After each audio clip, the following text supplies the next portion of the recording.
I'm Jen Webster, and I'm here with Jill Barron at the Horse Expo in Red Deer, Canada. And we're really excited to have Jill for a few minutes because she has an extremely busy schedule. Thank you, Jill, for joining us today. It's my pleasure. Thank you. And we have a lot to talk about with you because this has been a very big year for you. So how are you enjoying the Horse Expo to start with? It's such an amazing event for all ages and people who are into absolutely every aspect of equine whatever. There's something for everyone, and there's been a great crowd and lots of people, and it's been intense, but an amazing experience, and we're through day 2, so it's been amazing. That's awesome. So you have something really exciting happening this year. Now, your horse Cossaco, which we have an article with Jill about this in our next issue, or recent issue of Western Horse Review, but Cossaco has been chosen to become a Breyer figurine.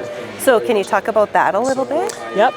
So this is Cossaco, which I know you just said, but he is a 17-year-old Lusitano.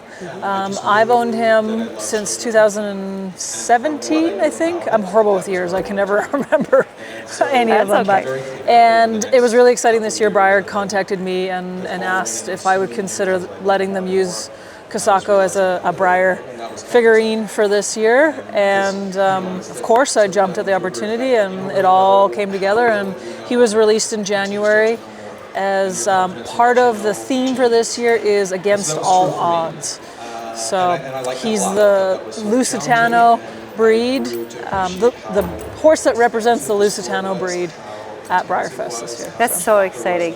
And I think you told me earlier that was a secret you had to sit on for about a year. Yeah. You knew about it, but you weren't allowed to tell any. But now the secret's out, and it seems like it's going to keep you very busy for the next little while. This has been our first official outing. Breyerfest is in Kentucky in July.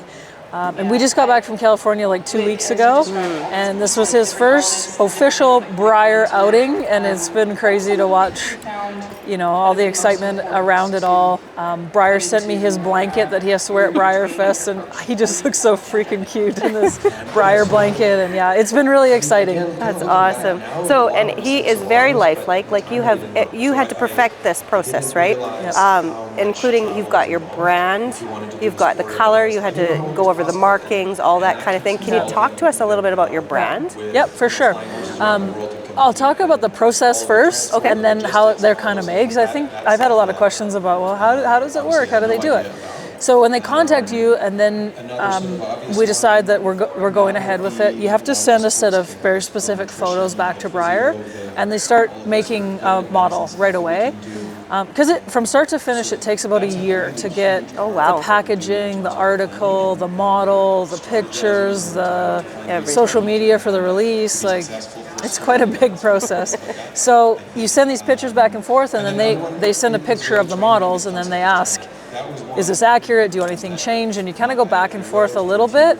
And I think we took 3 tries, 3 goes, and then he was completed. So it really didn't take that long.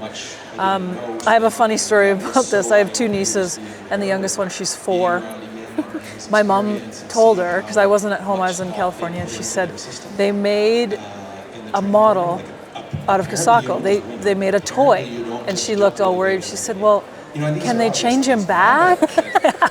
No, that's so adorable. So she thought they actually took my horse, and he was no longer alive. But and apparently he's part of the family, and your niece is worried about that. It was quite humorous. So then with all the markings and such, you want them to be accurate, yeah. So the brand on his right hip, all the Lusitano brands are on the right hip. Oh, okay, I didn't know that. And his is a crossover moon. Okay. So that is a brand of a breeder in Portugal, and it was a bullfighting breeder. That's what the Lusitano's used for, is bullfighting. But I mean, working equitation. There's lots of uses for them. That's what they're bred for. And you told me Cossaco does have a background in bullfighting too. Yeah, correct? he did bullfight in Portugal before he came over in a airplane. In an airplane, that's crazy. So his brand, I was lucky enough to be able to get it registered, and in Alberta. And we're going to carry on, and his brand will be the mark for the rest of my horses. Yes, because I understand you have a new stallion too, right? I do, yes. Can you talk about him? In May, it'll be a year since I've had him. I imported, he was 4 at the time, but he'll be 5 this year, buckskin Lusitano stallion. Yeah, which is super exciting. His name is Geronimo. And I don't know, I just think he's gorgeous, but I'm pretty... We've seen the pictures of him, we think he's gorgeous too. Thank you. He's pretty special. So he's standing to the public this year. We're super excited to start going with that venture too. You're just standing some of your own mares to him as well, obviously. Okay. Yeah, some pure Lusitano mares. So we'll have Lusitano. Oh, and did you imported them as well? I found them in California, but they're imported from Portugal already. Gotcha. Yeah. Well, that's exciting. Yeah. Oh my So gosh. Cossaco has literally been my Lusitano starter pack because he was the first Lusitano I ever rode, and then he ended up being mine, and he's opened up this crazy path into breeding them, owning them, training them, riding them, loving them. And that's where you see the future going for you then? Yeah, I really enjoy them. I'm a quarter horse girl too, but when you spend some time with a Lusitano, you really have an appreciation for, how special they are. They're so smooth. You get on one and you canter one around and you're like, Well, holy and I man. think you told me something to the effect of a Lusitano chooses you. Yeah, the saying is that the Lusitano chooses its person. And it's so true with Cossaco. He chose me. So he was in Texas at a breeding farm, and he was for sale. And I got to work with this breeding farm quite a bit. That's where I got my judge's card for working equitation. I was down there a lot.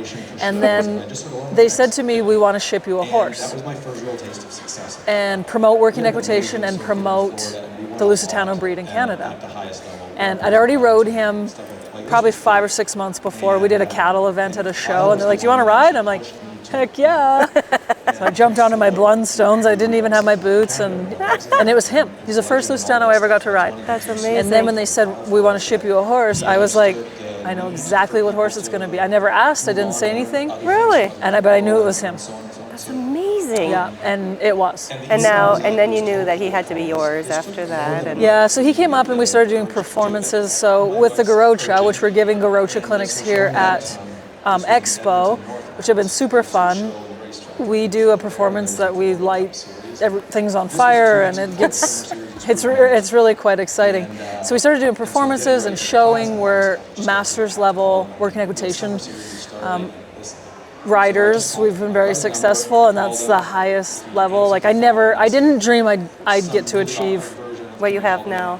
That level of riding, and I really owe it all to him. That's awesome. So he got to be quite a partner, and I thought, I can't imagine him with anyone else. So I made them an offer, and the rest is history, and then it really started to happen. It's kind of strange. As soon as I purchased him, things took off. Just let the doors open up. Instantly that it started to happen, because it was that winter after I bought him, Breyer contacted me. That's crazy. Yeah. I had no idea. Yeah. Well, and we loved watching him walk around in his blanket this weekend too, and he just looks like a real live Breyer horse. And we grew up with Breyer horses, so it's super exciting to have somebody we know who has one of those. So congratulations on that. I never thought it would be me. It's one of those things that's so far out there that you don't think it's possible, right? And I know people have submitted their horse to Breyer. They've put it in there, but I don't know of anyone that's been successful with From it. that, but yeah. And they chose you. They came to you. Yeah. Correct? Yeah. I would have never thought to submit him, so. That's awesome. Yeah. So we know you have an extremely busy schedule. Where do you go from here? I take Cossaco home Sunday night, and then Monday drive to Edmonton. I have a 6-day clinic in Edmonton. And then I'm done Sunday night. I drive to Calgary. Monday I get an airplane. Tuesday, Wednesday, Thursday I'm in Weyburn, Saskatchewan, and then I get in a plane Friday and come back, and I have a Saturday, Sunday clinic downtown Calgary for the Calgary Stampede Showriders. Oh my gosh. And then Monday I get on a plane to Texas after that. So. And do you get a break at all? No. But you love it?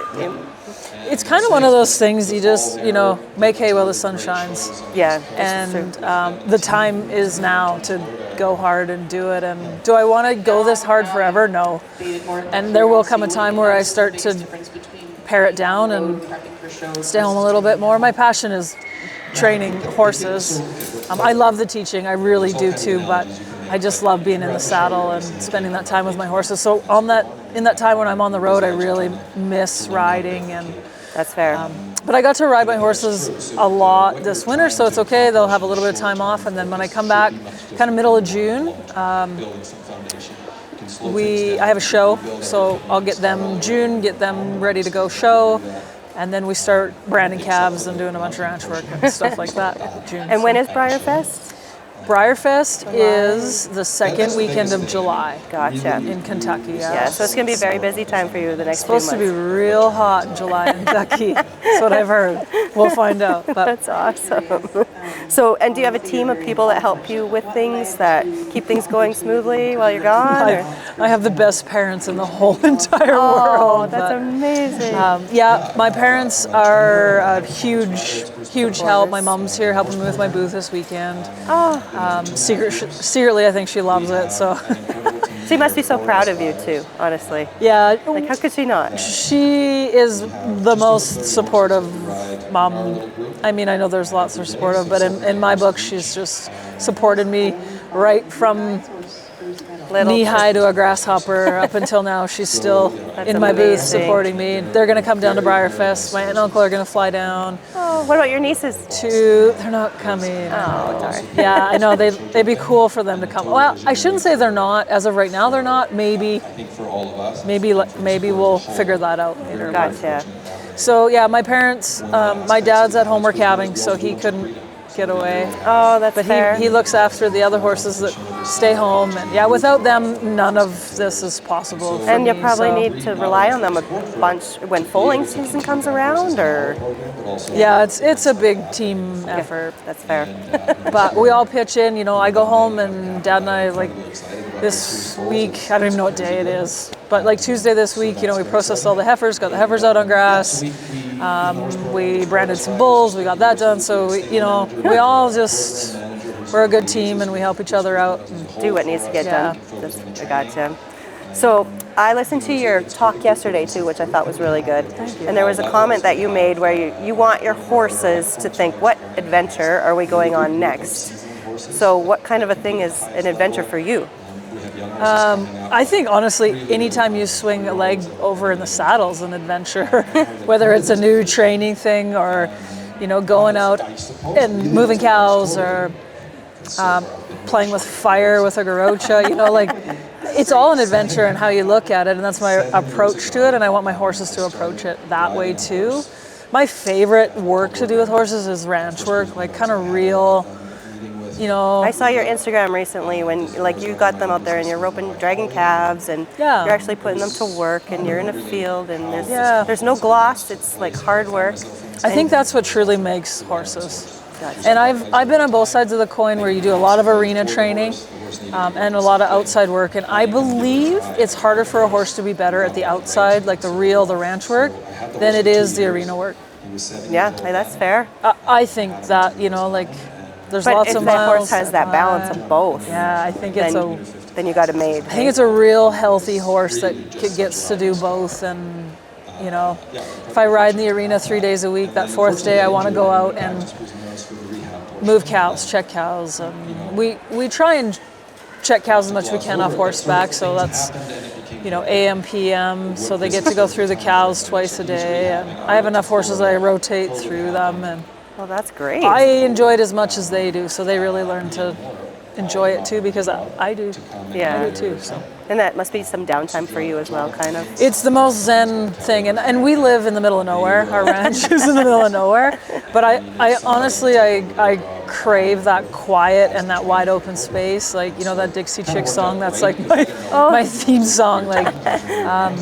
So I find a lot of peace in it as well, going out and riding for 3 miles and not seeing a vehicle, or hearing anything but nature, and so Oh, that sounds amazing. it is. I am very lucky to be able to do that too. So, on a side point, when you are traveling around, if you're in your truck, like what are you listening to on your speakers?